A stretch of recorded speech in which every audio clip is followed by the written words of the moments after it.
Biarlah kita melihatnya, terlebih kita hidup pada akhir zaman ini, saudara.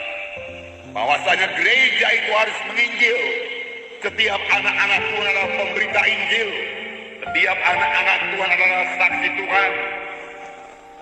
Di dalam sidang pertama, dalam Kisah Rasul pasal 8, saudara, terjadilah aniaya yang besar di Yerusalem.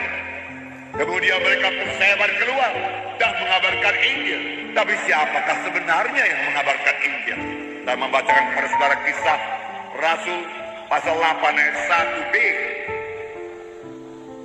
Pada waktu itu mulailah penganiayaan yang hebat terhadap jemaat di Yerusalem. Mereka semua kecuali rasul-rasul tersebar ke seluruh daerah Judea dan Samaria. Jadi rasul-rasul tinggal di Yerusalem. Mereka semua tersebar keluar dari Yerusalem, masuk ke daerah Judea dan Samaria. Apakah mereka perbuat?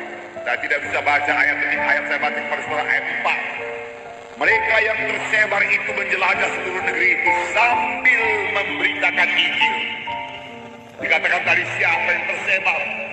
Semua anak-anak Tuhan kecuali rasul-rasul. Rasul-rasulnya tinggal di Yerusalem. Dan orang yang tersebar ini teraku memberitakan Injil Tuhan di Samaria. Filipus juga pergi ke Samaria memberitakan Mesias, memberitakan Yesus, menyaksikan Yesus. Dan Tuhan selalu meneguhkan pemberitaan tentang Tuhan itu, tentang dirinya dengan kuasa dan tanda ajaib. Saudara, kalau kita melihat pun dalam Efesus pasal 4, bukan pula berarti secara hamba Tuhan pendeta tidak bersaksi lagi. Mereka juga memiliki kesaksian secara pribadi. Bukan yang melayani jemaat saja. Tetapi di sini dikatakan pelayanan yang terutama daripada hamba Tuhan, rasul-rasul, nabi-nabi, guru-guru, penginjil-penginjil. Apakah itu? Dalam Efesus pasal 4 ayat 11 saya bacakan kepada saudara. Dan ialah atau Yesuslah yang memberikan baik rasul-rasul maupun nabi-nabi, baik pemberita-pemberita Injil maupun gembala-gembala dan pengajar-pengajar, untuk memperlengkapi orang-orang kudus bagi pekerjaan pelayanan, bagi pembangunan tubuh Kristus. Sidang pertama dalam aniaya. Aniaya dalam sidang pertama boleh dipenjarakan, boleh dibunuh. Tapi mereka tidak takut menyaksikan Yesus. Sambil berlari, mereka menyebarkan Injil Tuhan dan Tuhan menyertai mereka. Demikian Tuhan menyertai kesaksian kita, saudaraku, sampai sekarang ini. Apalagi pada akhir zaman ini, saudaraku. Mari bergerak, mari saksikan. Saudara, itu bagian kita. Kita menabur, Tuhan yang menumbuhkan. Kita mengasihi jiwa-jiwa itu.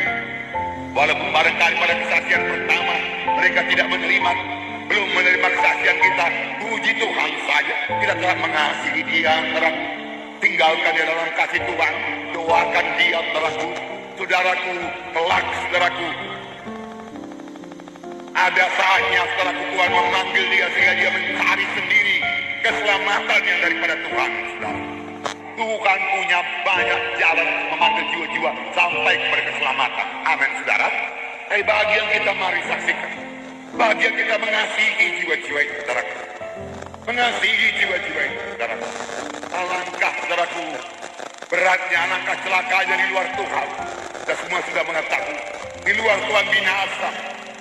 Tidak ada harapan, saudaraku, untuk beroleh hidup yang kekal di luar Tuhan Yesus, saudaraku. Tidak ada, saudaraku. Yohanes 3:16 berkata, mereka itu bisa selamat. Dosanya bisa diampuni. Karena firman Tuhan berkata dalam Yohanes 3:16, barang siapa yang percaya kepada yang tidak binasa, mereka beroleh hidup yang kekal. Mereka boleh menerima hidup yang kekal, karena hidup yang kekal sepanjang mereka percaya. Tetapi kemudian persoalannya sama seperti firman Tuhan minggu yang lalu itu, saudaraku. Sama seperti firman Tuhan minggu yang lalu, yaitu, saudaraku, bagaimanakah mereka itu berseru kepada Tuhan kalau mereka belum percaya? Bagaimanakah mereka percaya kalau mereka belum mendengar? Bagaimana mereka mendengar kalau tidak ada yang memberitakan? Alangkah indahnya kedatangan orang yang membawa berita yang baik itu. Alangkah indahnya, Tuhan berkata, anak-anak Tuhan yang bersaksi. Alangkah indahnya anak-anak Tuhan yang menginjil. Alangkah indahnya kedatangan mereka itu. Alangkah indahnya berita mereka itu.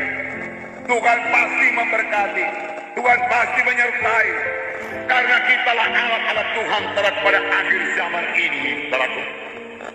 Lihatlah ladang-ladang yang sudah menguning pada akhir zaman ini. Waktu tidak akan begitu lama lagi, saudaraku.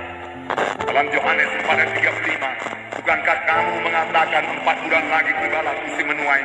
Tapi aku berkata kepadamu, lihatlah sekelilingmu dan pandanglah ladang-ladang yang sudah menguning dan matang untuk dituai. Ladang-ladang yang sudah menguning dan matang untuk dituai. Dan matang untuk dituai. Ini bisa digenapkan, saudara.